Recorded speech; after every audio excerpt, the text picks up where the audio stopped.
Web API के ASP.NET web API के 100 question जो मोस्ट इम्पोर्टेंट क्वेश्चन है जो इंटरव्यू में बेसिकली आस्क किए जाते हैं।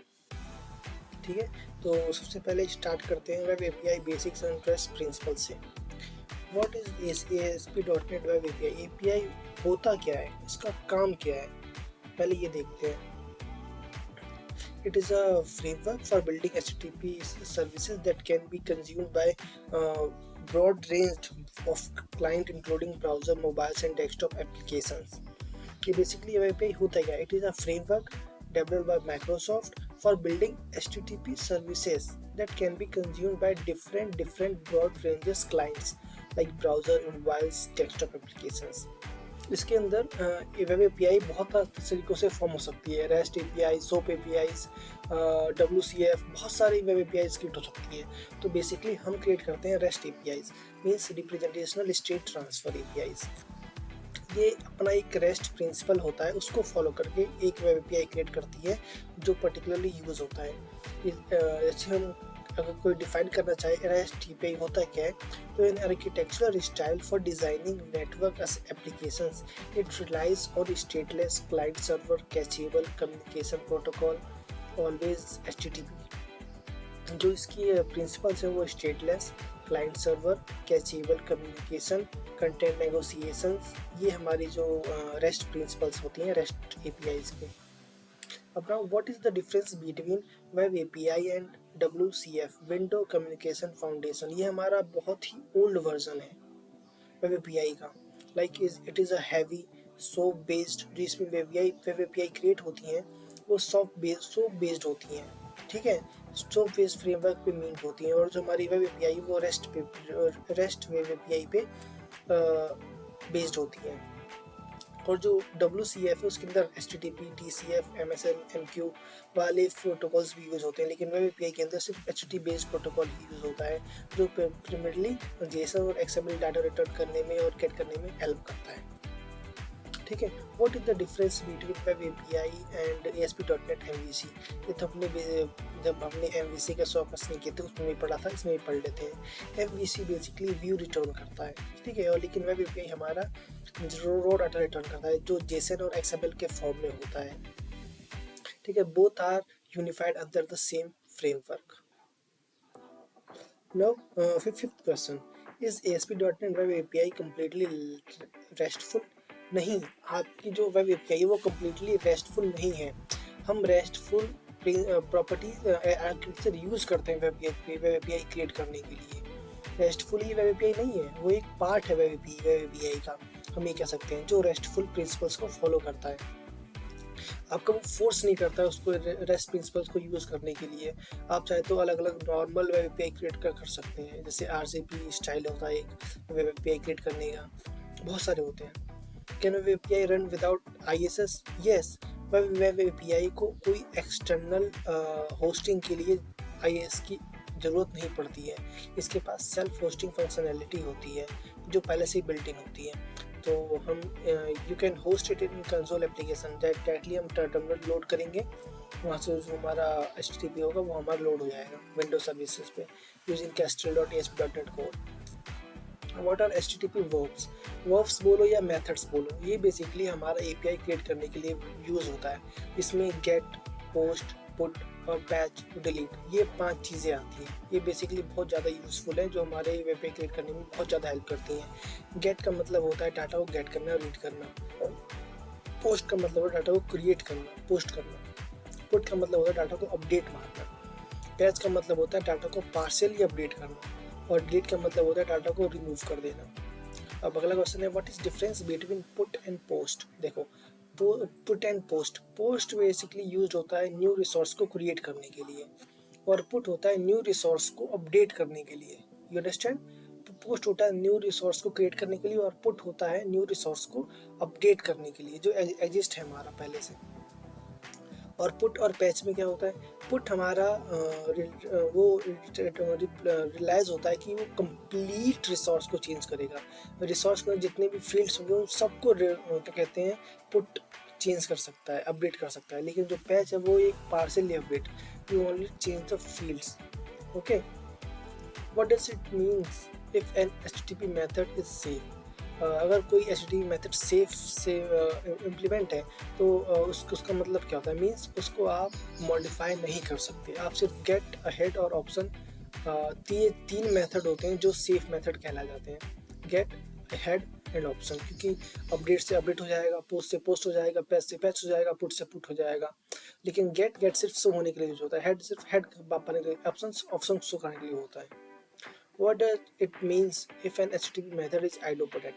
Idempotent का मतलब क्या होता है, अगर आप कोई भी एक रिक्वेस्ट को कॉन्सिक्यूटिव बार करते हैं, मीन्स लगातार उसी रिक्वेस्ट को, सेम रिक्वेस्ट को कॉल करते हैं, तो जो हमारा डाटा है उसमें कोई चेंजेस नहीं होता है, ठीक है, तो उसको आइडोम्पोटेंट कहेंगे।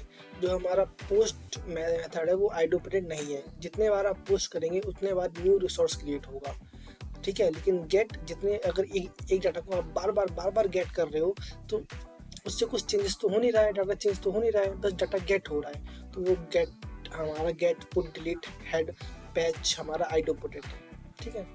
अब नाउ स्टेटस कोड देखते हैं कितने टाइप के, हमारे पास 5 टाइप के स्टेटस कोड होते हैं, 1xx, 2xx, 3xx, 4xx, 5xx। 1xx होता है हमारा इंफॉर्मेशनल के लिए, 2xx होता है हमारा सक्सेस के लिए, जिसके अंदर 200 ओके, 201 क्रिएटेड आते हैं। 3xx होता है हमारा रीडायरेक्शन के लिए। 4xx होता है हमारे क्लाइंट्स एरर के लिए, जिसमें 400 bad request, 404 not found. 5xx में सर्वर एरर होता है, जिसमें 500 इंटरनल सर्वर एरर होते हैं, ओके। अब now what is the difference between 401 authorised and 403 forbidden? देखो, ये दो बेसिकली मेन होते हैं। जब आप कोई एप्लीकेशन रन कराते हैं तो वहाँ पे अगर आपको ऑथराइजेशन परफेक्ट नहीं है, अप्लाई नहीं है, आपके पास ऑथराइजेशन एबिलिटी नहीं है, तो वहाँ पे आपको 401 रिटर्न करेगा। मीन्स आप उस डैशबोर्ड या फिर उस पेजेस को लोड नहीं कर सकते क्योंकि आप अनऑथराइज्ड हैं, मीन्स आपको ऑथराइजेशन प्रोवाइड नहीं हुआ है। फॉरबिडन का मतलब क्या होता है, आपने लॉगिन कर लिया है लेकिन आपके पास एक्सेस नहीं है उसको एक्सेस करने का, तो हमारा फॉरबिडन हो जाता है। Like what is the difference between 200 okay, 201 created और 204 नॉट कंटेंट? देखो, 200 ओके का मतलब होता है आपका जो डाटा गेट हुआ है, शो हुआ है, वो डाटा गेट हो गया, आपको सक्सेसफुली डाटा गेट हो चुका है, वो हमारा वहाँ पे उस टाइम हमारा 200 ओके शो हुआ था। अगर आप डाटा कोई पोस्ट कर रहे हैं तो जैसे आपने पोस्ट कर दिया, वो सक्सेसफुली पोस्ट होगा, तो वहाँ पे 201 क्रिएटेड पोस्ट आ जाता है। 204 का मतलब होता है there is no data to return in the response body, वो हमारा 204 होता है, no content. What is the difference between 400 battery crash and 500 internal server error? देखो, 400 का मीन्स होता है क्लाइंट ने मैसअप कर दिया है, मतलब उसने क्लाइंट साइड कोड को कुछ गलत लिख दिया है, कुछ अलग, कुछ कैसे एग्जांपल में जेसन का गलत इनवैलिड सेंड कर दिया है, मिसिंग पैरामीटर किए हैं उसने, तो वहाँ पे 400 मीन क्लाइंट साइड एरर आता है, 400 बैड रिक्वेस्ट आता है। अगर 500 इंटरनल सर्वर एरर आ रहा है, मतलब कि क्लाइंट साइड ने वैलिडेशन सही भेजा है लेकिन सर्वर साइड का कोड क्रैश हो गया है। अब now routing controller parameter binding देखते हैं। What is the base class for the web API controller? देखो, हमारा जो MVC में कंट्रोलर था उसके लिए कंट्रोलर बेस क्लास था, लेकिन वेब एपीआई में हमारा कंट्रोलर इनहेरिट होता है कंट्रोलर बेस क्लास से। ओल्ड वर्जन में हमारा यूज होता है एपीआई कंट्रोलर, लेकिन अब जो लेटेस्ट वर्जन है .NET कोर में, वहाँ पे हमारा कंट्रोलर बेस होता है यूज। तो देखो, राउटिंग दो तरह की होते हैं, कन्वेंशनल राउटिंग, एट्रीब्यूट राउटिंग। ये हमने MVC में पढ़ा था। कन्वेंशनल राउटिंग हमारा ग्लोबली अप्लाई होता है, जो program.cs में लिखा जाता है, जो ऐसी एप्लीकेशन लोड होता है सबसे पहले इसी कंट्रोलर एक्शन को रन होता है। एज फॉर एट्रीब्यूट राउटिंग, ये पर्टिकुलरली किसी कंट्रोलर या मेथड के ऊपर अप्लाई किया जाता है, रीडायरेक्शन के लिए यूज होता है, राउटिंग के लिए, तो वही था। What is routing prefix? Routing prefix मैंने आपको बताया था कि जो राउटिंग अप्लाई किया जाता है किसी एक्शन या कंट्रोलर लेवल पे, तो all action inside a controller automatically start with that path. Means अगर आप ये राउटिंग प्रीफिक्स लिख देंगे किसी कंट्रोलर के ऊपर, तो जितने भी राउट होंगे वो सब स्टार्ट होंगे इसी प्रीफिक्स से। API v1 यूजर्स, इसी प्रीफिक्स, ये सबसे पहले आगे से होगा, उसके बाद राउटिंग का नाम लिखेगा, ये होता है राउटिंग प्रीफिक्स। राउटिंग कंस्ट्रेंट जो मैंने भी आपको बताया था पिछले MVC इंटरव्यू क्वेश्चन में, अगर आप किसी राउट के अंदर राउट का नेम के बाद कोई आईडी प्रोवाइड कर देते हैं, कोई डाटा टाइप डाल देते हैं, इंट, स्ट्रिंग, बोर, कैल, जब तक आप उस आईडी या डाटा टाइप को फिल नहीं करेंगे, जब तक आपका राउटिंग काम नहीं करेगा। How does web API map HTTP verb selection method? देखो, जब आप किसी मेथड को मैप करना चाहते हैं एचटीटीपी वर्ब के द्वारा, तो आप उसके ऊपर HTTP get, HTTP put, HTTP put, patch, delete ये लिखते हैं। वो आपको लिखना ही पड़ता है, तभी आप उससे आप एक्शन मेथड और एचटीटीपी वर्ब्स को मैप करते हैं। फ्रॉम यूआरआई क्या होता है? What is from URI attribute? देखो, ये कहता है कि वेब एपीआई को बाइंड कर दो उसके पैरामीटर के ऑब्जेक्ट जो वैल्यू हमारी, देखो हमने कोई रीडायरेक्शन परफॉर्म किया, जो यूआरएल स्ट्रिंग आई है उसकी वैल्यू को रीड करने के लिए उसके ऑब्जेक्ट से बाइंड कर दो। ये कहता है हमारा from URI.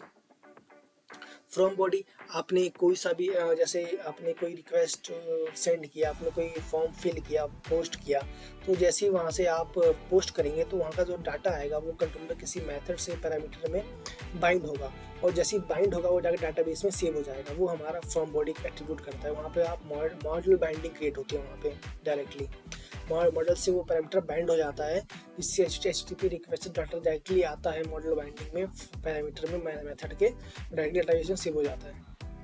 Can you have multiple from body parameter in a single action? No, we only have one parameter from body. The request body can only be read and consumed once by the formatter. If you need multiple complex step, you must wrap them into a single DTO. देखो DTO यहाँ पे introduce हो गया। DTO basically ये काम करता है कि जैसे आपको डाटा फॉर्म का भेजना है किसी कंट्रोलर से जेसन फॉर्मेट में मॉडल में, तो आप डायरेक्टली नहीं भेजते हैं, आप DTO का यूज़ करते हैं। DTO बेसिकली क्या करता है, आपको सारे फील्ड को इंक्लूड नहीं करता है, जो आप DTO में देखते हैं वही उन्हीं फील्ड के डाटा को वो ट्रांसफ़र करता है। ठीक है, ये होता है हमारा DTO। जैसे आपने व्यू मॉडल पढ़ा होगा ना, जो सिर्फ पेज पे सिर्फ वही फील्ड दिखाता है जो आप चाहते हैं, वैसे DTO जो डाटा आप भेजना चाहते हैं वही डाटा आपको इसमें लिखना है, फील्ड लिखनी है, वही डाटा ट्रांसफ़र होगा और वहाँ पे जाके सेव हो जाएगा। What return types can a web API action method है? देखो, वेब API में एक्शन मेथड 5 तरीके के रिटर्न टाइप रखते हैं, जैसे void, ठीक है, रिटर्न 204 नो कंटेंट, क्योंकि ये रिटर्न नो कंटेंट करेगा।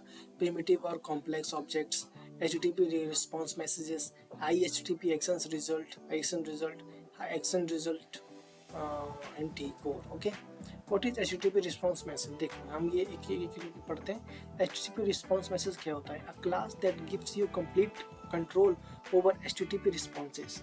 एक क्लास जो आपको कंप्लीट कंट्रोल देती है over HTTP responses, allow you to manually set the status code, headers and content. ये हमारा HTTP रिस्पॉन्स मैसेज प्रोवाइड करता है आपको, जहाँ पे आप कंप्लीटली HTTP रिस्पॉन्स को जैसे आप मैनिपुलेट डिराइव करना चाहते हैं वो आप कर सकते हैं, लिख सकते हैं। और IHTTP एक्शन रिजल्ट क्या होता है? Introduced in Web API 2, it is a cleaner, more testable interface that acts as a factory HTTP response message। ये HTTP response message थोड़ा एडवांस समझ लो।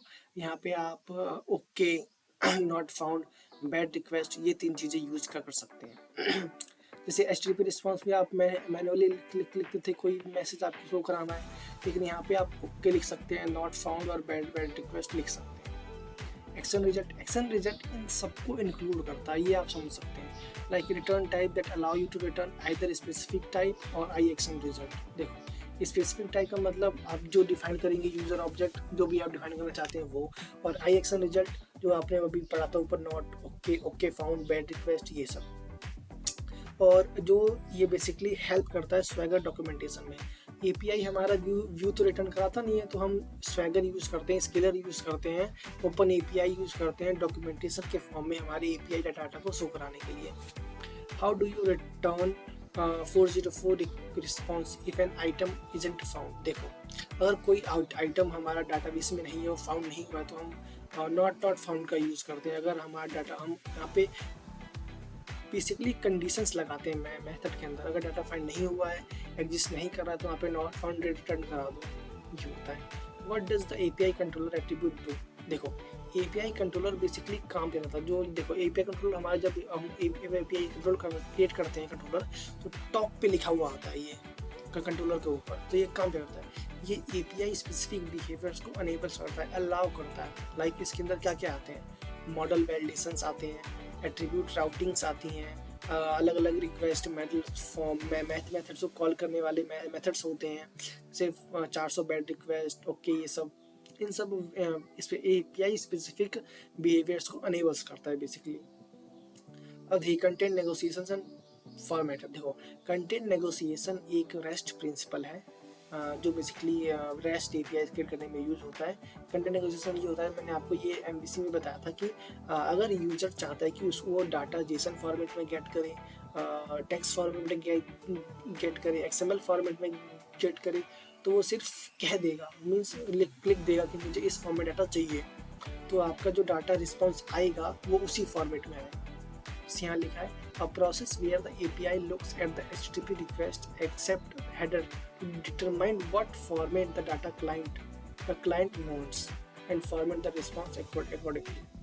देखो अब मीडिया टाइप फॉर्मेटर क्या होता है, जिससे आपने जेसन में डाटा गेट किया, अब जेसन से ऑब्जेक्ट में चेंज करना, ऑब्जेक्ट से जेसन में चेंज करना, तो ये थोड़ा कॉम्प्लेक्स हो जाता है, लेकिन इसको हम ना यूज़ करके हम सीरियलाइज यूज़ करते हैं, सीरियलाइजिंग कर देते हैं कि आपका सी शार्प ऑब्जेक्ट जो डाटा है उसको जेसन फॉर्मेट चेंज कर देना और जेसन फॉर्मेट को सी शार्प ऑब्जेक्ट टाइप में चेंज कर देना। यहाँ पे दो टाइप होते हैं, सीरियलाइज और डीसीरियलाइज। सीरियलाइज क्या करता है, हमारा सीरियलाइज करता है सी शार्प ऑब्जेक्ट को जेसन फॉर्मेट चेंज करता है, और डीसीरियलाइज हमारा जेसन फॉर्मेट को C sharp object format change करता है। ठीक है। How do you force web API to only return JSON by removing the XML formatter. देखो हम वहाँ पे XML फॉर्मेट को रिमूव कर सकते हैं फ्रॉम HTTP configure.formatter से, या फिर हम डायरेक्टली वहाँ पे जेसन डाटा को जेसन रिटर्न कर सकते हैं, रिटर्न जेसन। ठीक है, ये लिख सकते हैं। What handles JSON serialize in ASP.NET Core Web API। देखो आप जब सीरियलाइजेशन यूज करेंगे तो वहाँ पे आपको एक सर्विस ऐड करनी पड़ेगी, मीन्स एक डिपेंडेंसीज यूज करनी पड़ेंगी जो होती है system.text.json। ये हमें टॉप पे लिखना पड़ता है अगर आप जेसन को सीरियलाइज और डिसीरियलाइज यूज करना चाहते हैं तो। ओके, अब दूसरा क्वेश्चन देखते हैं, how do you make JSON properties camel case instead of Pascal case. ये बेसिकली नॉट इंटरव्यू क्वेश्चन है, लेकिन तब भी यहाँ पे आ गया है। By configuring the JSON serialize option in program.cs to use camel case property name contract resolver. Okay, how do you handle circular reference exception during JSON serialization. देखो by configuring the JSON serializes to ignore circular differences, वहाँ पे हम reference handler use करते हैं जो ignore cycles जेन systems dot से attack dot JSON में होता है। Okay, what is difference between accept and content type headers. देखो accept tells the server what format client want to receive, and content type tells the server what format type client is sending the request। देखो accept क्या कह रहा है, वो कह रहा है कि यूजर किस फॉर्मेट डाटा मांग रहा है, और कंटेंट टाइप कहता है कि सर्वर किस फॉर्मेट में डाटा को सेंड कर रहा है टू रिक्वेस्ट बॉडी। ठीक है, ये होता है हमारा एक्सेप्ट और कंटेंट टाइप। व्हाट इज बेसन। बेसन means binary Jason. It is a binary encoded serialization of JSON like document which can be faster and smaller over the network। How do you return a file। देखो ये हमने उसमें भी पढ़ा था MVC में, file result file method use करके। Okay, how do you send custom headers in web API response। by accessing the response.headers collection before returning or manipulating the HTTP response messages manually। Okay, now move to next part, validation filters and error handling। What is model validation in web API। देखो model validation आपको मैंने वहाँ पे बताया था MVC में, जो हम डाटा एनोटेशंस यूज करते हैं मॉडल के अंदर, वो हमारे मॉडल वैलिडेशन होते हैं, जिसमें required max length attribute type आते हैं। ये हम DTO में भी लिख सकते हैं और नॉर्मल मॉडल के अंदर भी लिख सकते हैं। DTO मैंने बताया आपको, जो हमें जैसे हमें डाटा गेट करना है सिर्फ 3 फील्ड का, तो हम वो DTO में सिर्फ 3 फील्ड लिखेंगे, वो हम जाके ब्राउजर पे यूज करेंगे, हम पूरा मॉडल यूज नहीं करेंगे। ठीक है। How do you check if model is valid. जैसे हमने वहाँ भी पढ़ा था मॉडल डॉट स्टिल वैलिड। ये हमारा एक प्रॉपर्टी है जो हम यूज़ करते हैं कि चेक करने के लिए जितने भी हमारे मॉडल में जो फील्ड डिफाइन हुए हैं वो रिस्ट्रिक्शन फॉलो कर रहे हैं नहीं कर रहे हैं, जिसे रिक्वायर्ड एट्रीब्यूट फॉलो कर रहे हैं नहीं कर रहे हैं, दूसरे एट्रीब्यूट फॉलो कर रहे हैं नहीं कर रहे हैं। इनको अनेबल कौन करता है? API कंट्रोलर जो हम टॉप पे लिखते हैं। What are filters in web API? जो फिल्टर MVC में है वही फिल्टर यहाँ पे वेब API में भी है।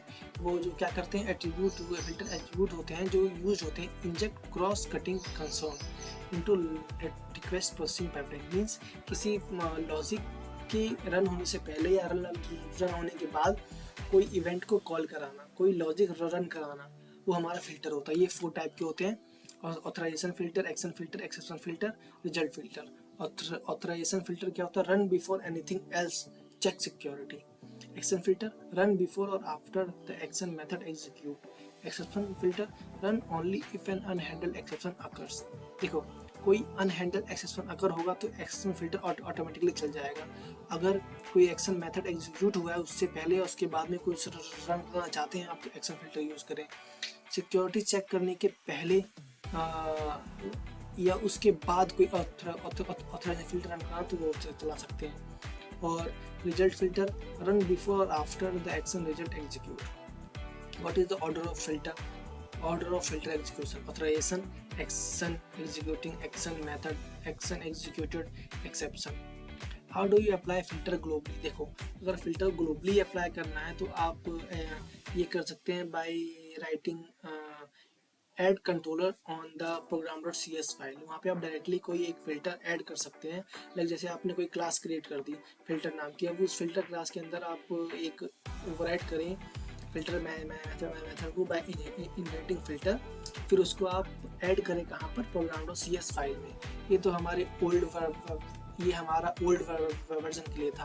अब जो न्यू वर्जन हम यूज कर रहे हैं वहाँ पे आपको ये ऐड करना पड़ेगा। सर्विस ऐड कंट्रोलर के अंदर option dot filter dot add. अब जो आपने क्लास क्रिएट किया उसके अंदर जो मेथड क्रिएट किया उसको यहाँ पे कॉल करा दें, तो यहाँ पे आपका जो अप्लाई फिल्टर है वो ग्लोबली अप्लाई हो जाएगा। How should you handle unhandle exception globally?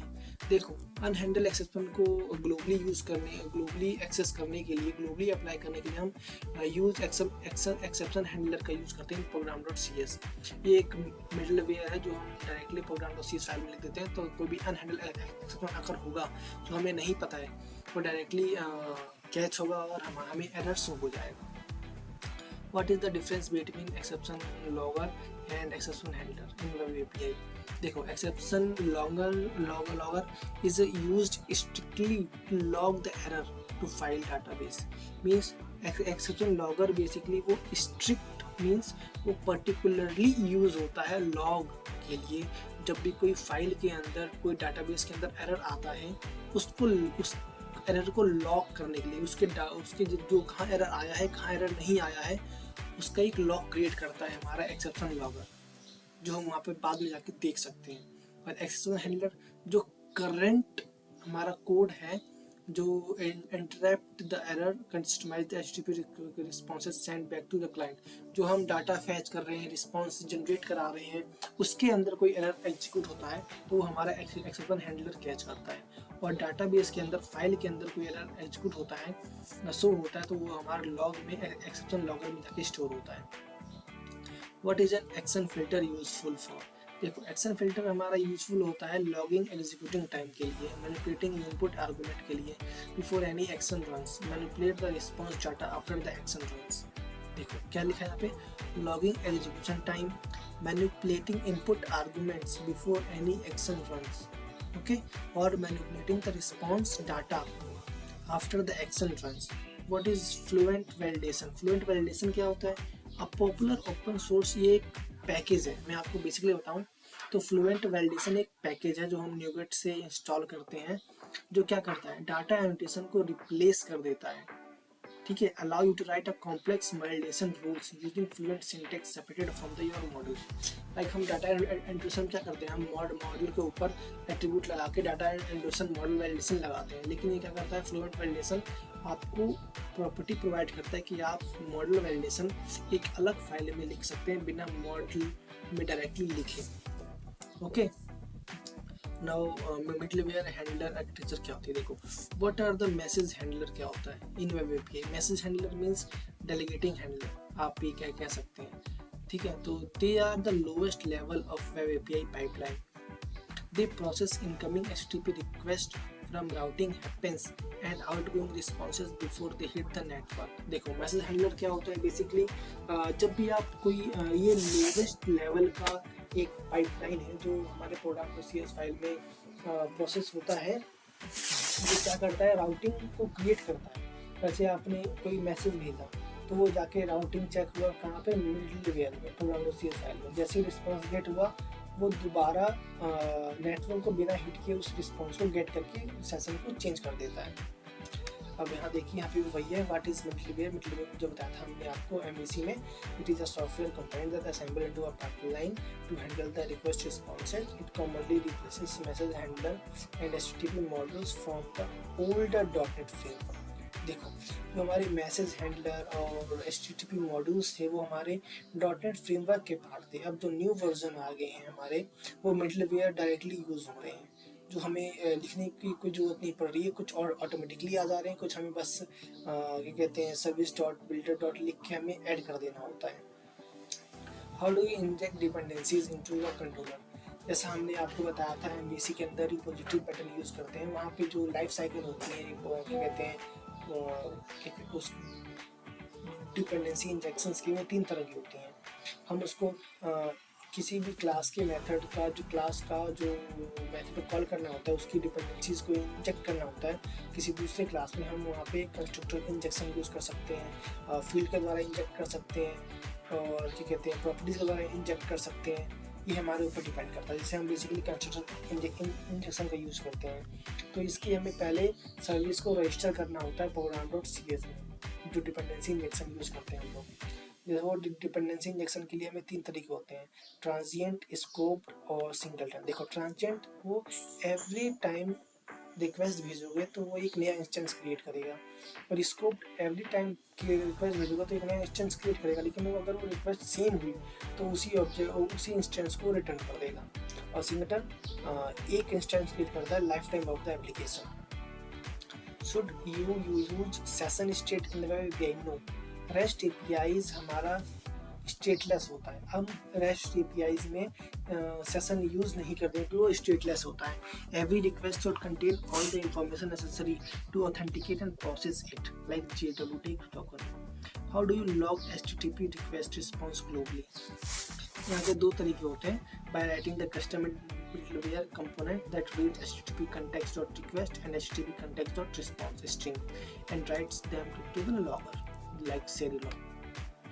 What is an API gateway? API gateway क्या होता है? A server that acts as an API front end. देखो हम जब API शो कराते हैं, डॉक्यूमेंटेशन शो कराते हैं उस पे स्वैगर पे, स्किलर पे, वहाँ पे जो सर्वर शो होता है वो API का फ्रंट एंड होता है, receiving API request, enforcing throttling and security that routing them to appropriate underlying microservices.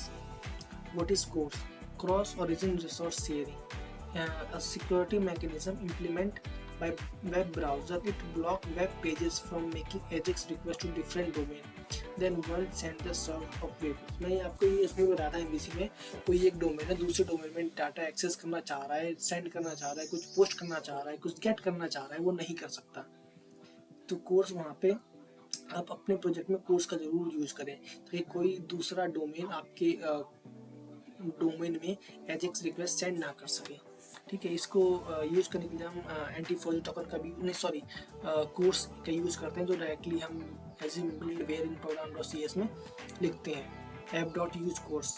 Okay, what is pre-flight request? देखो when making a complex cross origin request, the browser first send the option HTTP request to the API to ask if actual request is permitted by course or not। देखो अगर जैसे आपने कोई request send की किसी API को data fetch करने के लिए, तो पहले वो चेक करता है कि अगर आप वहाँ पे कोर्स पॉलिसी अप्लाई है या नहीं है।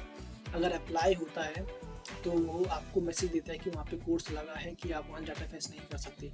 अगर वहाँ पे कोर्स नहीं लगा होता तो डायरेक्ट डाटा फैच करेगा, आपको शो करा देगा। Okay, now security and authentication. How do you secure a web API? देखो वेब API सिक्योर करने के बहुत सारे मेथड होते हैं, लाइक पहला तो HTTP HTTPS यूज करना, token based authentication like JWT use करना, कोर्स लगाना, SQL इंजेक्शन को प्रिवेंट करना and implement rate limiting. Rate limiting means अगर आप कोई रिक्वेस्ट सेंड कर रहे हैं तो उस रिक्वेस्ट पे रेट लगा देना, मीन्स आपको लिमिट लगा देना। आप सिर्फ 10 रिक्वेस्ट सेंड कर सकते हैं एक टाइम पे, आप सिर्फ 2 रिक्वेस्ट सेंड कर सकते हैं, ये होता है रेट लिमिटिंग। ओके, सिक्योर कैसे कर सकते हैं एक बार दोबारा देख लेते हैं। HTTP यूज़ करना, टोकन बेस्ड ऑथेंटिकेशन यूज़ करना, कोर्स लगाना, SQL इंजेक्शन प्रिवेंट करना, रेट लिमिट लगाना।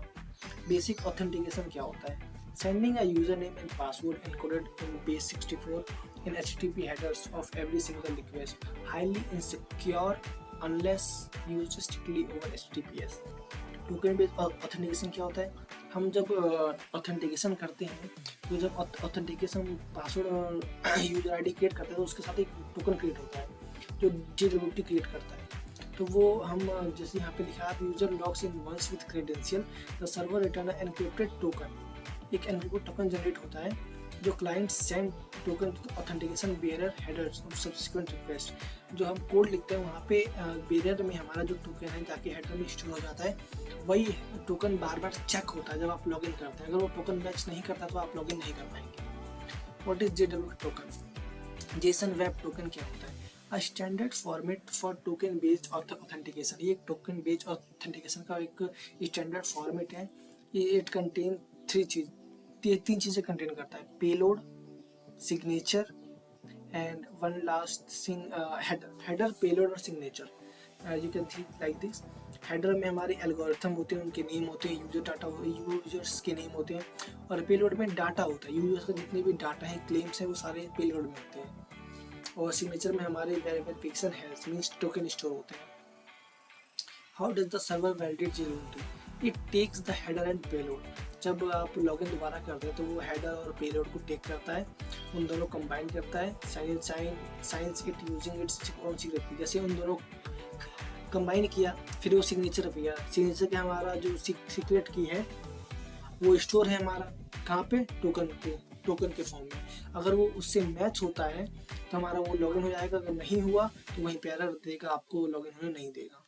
What is a OAuth 2.0? देखो, ये भी एक ऑथराइजेशन फ्रेमवर्क है that allow third party application to grant limited access to an HTTP services. ठीक है, ये भी एक थर्ड पार्टी है जो एप्लीकेशंस को अलाउ करती है, ग्रांट करती है limited access to an HTTP services like logging in using Google और Facebook credential. What is OpenID Contact? OIDC। देखो, ये भी एक सेम एज OAuth 2.2 जैसा है जो ऑथेंटिकेशन लेयर क्रिएट करता है built on top of protocol that allow client to verify identity of the end user. अगर आप ये अपने कोड में लिख देते हैं, कोड में अप्लाई कर देते हैं, तो एक लेयर कर देता है बिल्ट कहाँ पर? OAuth 2.0 में, जो क्लाइंट को बोलता है कि पहले आप वेरीफाई करें आप एंड यूजर में है या नहीं है। ओके, ये होता है। How do you protect specific and point so only admin can call it? इसे मैंने आपको बताया था, एट्रीब्यूट ऑथराइजेशन एट्रीब्यूट यूज करना, फिल्टर लाइक ऑथराइजेशन रूल लिख दो आप किसी कंप्यूटर के ऊपर, तो जब तक वो यूजर लॉगिन नहीं होगा, वो एडमिन नहीं होगा, वो एक्सेस नहीं कर पाएगा। इससे मैंने अभी एक प्रोजेक्ट बनाया लीव मैनेजमेंट सिस्टम, उसमें मैंने 3 चीज़ें रखा था: एडमिन, एम्प्लॉई और मैनेजर। एम्प्लॉई में एम्प्लॉई का वो था ऑथराइजेशन, एडमिन में एडमिन का था, मैनेजर में मैनेजर का था। सिर्फ वही उस डैशबोर्ड को एक्सेस कर पाएंगे। What is policy based authorization? अब मॉडर्न ASP.NET कोड फीचर, ये एक अभी जो नया फीचर आया है, ये अभी ऐड हुआ है पॉलिसी का। Must be over 18 and live in USA based on claims, apply authorization policy name to the endpoint. Like ये देखो, आपने पता वैसी authorization policy name. How do you prevent SQL injection? मैंने आपको पहले बता रखा था, by strictly using object relational mapper ORM। ठीक है, जैसे मैंने आपको कहा लिंक्यू को यूज करना अपने एंटिटी फ्रेमवर्क कोड में। ठीक है, लिंक्यू क्या करता है? जैसे आपने डाटा फैच किया, बार बार SQL जो इंजेक्ट हो रहा है, मीन्स अगर डाटा बार बार लोड करोगे तो वहाँ पे SQL इंजेक्शन के चांसेस बढ़ जाते हैं। तो आप डाटा बार बार डाटाबेस से लोड ना करके हम SQL इंजेक्शन यूज़ करते हैं, सॉरी ORM यूज़ करते हैं, जो लिंक्यू अप्लाई करता है आपके हिसाब कोड में, डाटा को डायरेक्टली फैच करके आपको दिखा देता है। आप डैपर का भी यूज़ कर सकते हैं। What is rate limiting and throttling. देखो रेट लिमिटिंग क्या होता है, restrict the number of request, restricting the number of request a single IP address और user can make to an API within the specific time frame to prevent abuse, scrapping or DDoS attacks. How do you implement rate limiting in .NET Core? देखो .NET Core में हम rate limiting as a middleware लिख सकते हैं इन program.cs में। ये एक package होता है जो NuGet पैकेज से हम इंस्टॉल कर सकते हैं, ये ASP.NET Core rate limit. Where should you store database consisting secret key. देखो ऐप सेटिंग डॉट जेसन एक फाइल है, वहाँ पे हम लोग सीक्रेट की डाटाबेस कंसिस्टिंग को स्टोर करते हैं। ओके, अलाउ एनोनिमसी, मैंने आपको पहले बताया था कि अगर आप किसी यूजर को अपने एक्सेस देना चाहते हैं अपने डैशबोर्ड या अपने पेज का, तो वहाँ पे आप ऑथराइज लिखने के साथ साथ अलाउ एनोनिमस लिख देंगे तो वो यूजर आपका एक्सेस कर लेगा page. What is swagger and open API. देखो अगर आप एपीआई को एक ऐसे एक डॉक्यूमेंटेशन के फॉर्मेट में शो कराना चाहते हैं कि कोई यूज़र आपके एपीआई को एज डॉक्यूमेंटेशन के फॉर्म में पढ़ सके, देख सके, रन करा के चेक कर सके, तो वहाँ पे आप स्वैगर और ओपन एपीआई का यूज़ कर सकते हैं। जैसे यहाँ पे लिखा है I specification for a machine readable interface file, एक machine specification of machine readable interface file for describing, producing, consuming, visualizing RESTful web services। वो वहाँ पे आप उसको डिस्क्राइब कर सकते हैं, प्रोड्यूस कर सकते हैं, कंज्यूम कर सकते हैं, विजुअलाइज कर सकते हैं। How do you add swagger in .NET? आपको NuGet पैकेज से एक क्या कहते हैं पैकेज इंस्टॉल करना पड़ेगा जिसका नाम स्वैशबकल ASP.NET Core है, वो आपको मिडलवेयर में कॉन्फ़िगर करना पड़ेगा। What is API versioning. API versioning ये होता है जैसे आपने ओल्ड एपीआई क्रिएट कर रखा है, उसको डिस्टर्ब ना करे कोई एक उसी के फॉर्म की दूसरे टाइप की एपीआई को क्रिएट करना, वो भी एग्जिस्ट कर रहा है और जो न्यू क्रिएट किया आपने वो भी एग्जिस्ट कर रहा है, लेकिन वो थोड़ा advance version means extend version हो गया। तो दोनों एग्जिस्ट करना एक साथ, लेकिन एक ओल्ड वर्जन में एक कहते हैं एडवांस वर्जन में, वो हमारा एपीआई वर्जन हो गया। लाइक जैसे आपने API V1 यूजर्स लिखा, अब यहाँ पे इसको थोड़ा एडवांस एक और API क्रिएट करना है, इसी के बिहाफ पे दूसरा क्रिएट करना है, लेकिन ये भी हो वो भी हो, दोनों एक साथ रहें, तो आप जैसे API V2 यूजर्स का कर सकते हैं आप।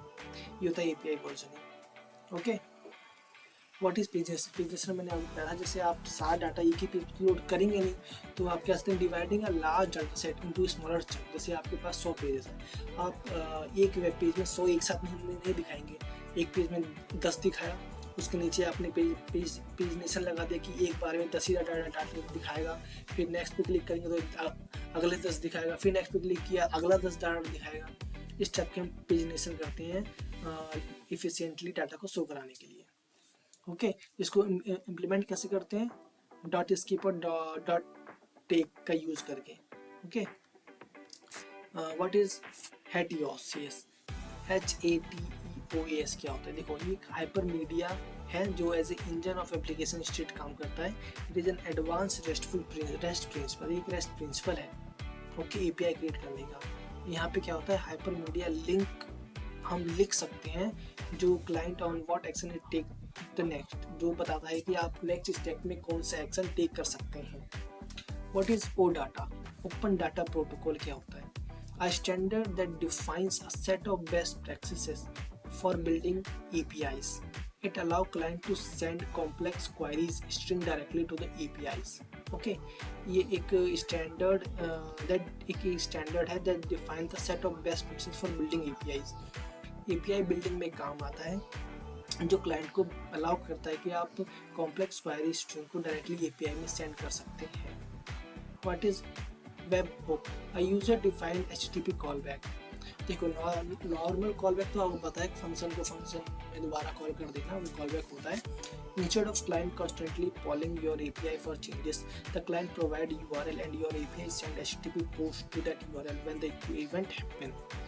समझे आप कैसे, मतलब आप API में चेंजेस कर रहे हैं लेकिन आप अलाउ कर रहे हैं क्लाइंट को जो URL प्रोवाइड करेगा और API को सेंड करेगा HTTP पोस्ट में, जो आपकी API को चेंज कर देगा।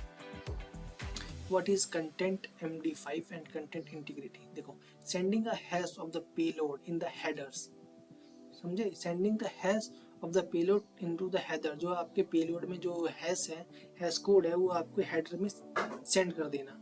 And receiver hashes the body and compares it to ensure data was not corrupted and in transit. What is DTO? DTO मैंने बताया, a plain C# class used to accessibly to pass data between API and the client, hiding the internal database domain models, just like an view model in MVC. Why use AutoMapper in your API? देखो AutoMapper क्या होता है? Automatically map properties from your database entities to your DTOs, saving you from writing hundred of lines of DTO.name. ये एक ऑटोमैपर एक automatically built in functionality है in web API, जो directly आपके डाटा मॉडल्स को बाइंड कर देता है डाटाबेस। DTO डायरेक्टली बाइंड करता है डाटाबेस के मॉडल से, डाटा से, वहाँ को डायरेक्टली बाइंड करना नहीं पड़ता है। How do you handle long running background task triggered by an API call? देखो हम वहाँ पे अगर वो रिटर्न सक्सेसफुली हो गया तो वहाँ पे 202 एक्सेस हो जाएगा इमीडिएटली। अगर वो थोड़ा बड़ा है, थोड़ा वहाँ पे हाई होस्टेड सर्विस का यूज़ करेंगे जो हैंग फायर करेगा, असिंक्रोनसली कॉल करेगा। What is caching in your API? Storing the responses of an expensive API call, so subsequent identical request can be served instantly from memory rather than hitting the database. जैसे आपने कोई web API create किया, आपने एक data request कर लिया, फिर दूसरी बार में कोई दूसरा रिक्वेस्ट किया, फिर तीसरी बार में जो पहला रिक्वेस्ट किया था वही रिक्वेस्ट कर लिया, तो डाटा वो जाके दोबारा लोड नहीं करेगा। जो डाटा रिटर्न हो चुका है पहला वाला, उसी को रिटर्न कर देगा। कैशिंग में स्टोर है डाटा, जैसे अगर वो देखेगा कि रिक्वेस्ट सेम थी, डाटा स्टोर पहले से था, तो उसको जाके आपको शो करा देगा, वो आपको कैशिंग हो जाता है। What is response caching? Setting HTTP cache control headers so the client browser और an intermediate CDN caches the responses. What is distributed caching? Distributed caching कहते हैं using an external cache server like Redis to store API data, ensuring all API server nodes in a web form share the exact same cached data. How do you test web API endpoints? Using to like हम web API endpoint को test करने के लिए हम tools use कर सकते हैं, Postman, Insomnia, Swagger UI, Scalar, OpenAPI. Okay. How do you unit test in a web API controller? Instantiate the controller in a test project. Pass it to mock dependencies using mock to bypass the database. Call the action method and assert the results. What is integration testing in ASP.NET Core? Using Web Application Factory T-Startup class to spin up in the memory test server. It runs your actual API pipeline, allowing you to send real HTTP request and test the full flow without deploying. Okay, what is the gRPC? A high performance remote procedure call framework developed by Google. It uses HTTP to and binary serialization. It much faster than the web API JSON for microservices to microservices communication. Okay, लाओ यहाँ पे जो problems हैं ये थोड़े advance से पढ़ लेते हैं। What is GraphQL? An API query language that allow client to request exactly that are needed and nothing more, solving the overfetching and underfetching problems of REST APIs. Okay, what is N+ problem? देखो database से हम directly छोटे बार में data fetch करेंगे, एक बार में एक data multiple tables हैं तो हर टेबल का एक डाटा एक बार में रिटर्न करा रहे हैं, तो डाटाबेस बार बार लोड हो रहा है, कंपाइल हो रहा है, तो उसको कम करने के लिए हम ईगल लोडिंग का यूज़ करते हैं। तो डाटा को जो रिलेटेड डाटा हम चाहते हैं वो एक ही बार लोड कर लेता है, फिर उसमें से हम दूसरा करके फैच करते हैं अपने मेमोरी के अंदर। What are the benefit of asynchronous action method? देखो asynchronous action method क्या करता है, डाटा को एक ही बार में पूरे एंटायर पेज को लोड नहीं करता है, जितना आप चाहते हैं उतने पार्ट को लोड करता है जितना आप लोड कराते हैं। Okay, they do not make individual requests faster. They free up the server's thread pool while waiting for input output. Means अगर आप जैसे आपने 10 टास्क रन कराए, तो अगर आप एक पहला टास्क टाइम दे रहा है तो वो दूसरे टास्क को दूसरा टास्क रन करा देगा, वो इतना टाइम लेगा लेकिन वो रन हो जाएगा। तो सारे टास्क एक दूसरे को रोकते नहीं अगर टाइम दे रहे हैं तो। How do you return a uniform API response format? देखो by creating a generic wrapper class. देखो हम यहाँ जेनरिक क्लास का यूज टाइप सी टीम प्रोवाइड करता है, जैसे हमने टिक डाल दिया तो टिक के अंदर आप बोल्ड दें, इंटर दें, स्ट्रिंग दें, आपके पर डिपेंड करता है। जो क्या रिटर्न करता है, object from every controller action ensuring the front end always purchase the same structures. Okay, और यहाँ पे हमारे 100 क्वेश्चन पूरे हो गए हैं। तो इन 100 क्वेश्चन को करने के बाद आप वेब एपीआई में आप आप इंटरव्यू में कुछ भी आंसर दे सकते हैं, आप कोई दिक्कत नहीं होगी आपको। तो thank you, subscribe my channel.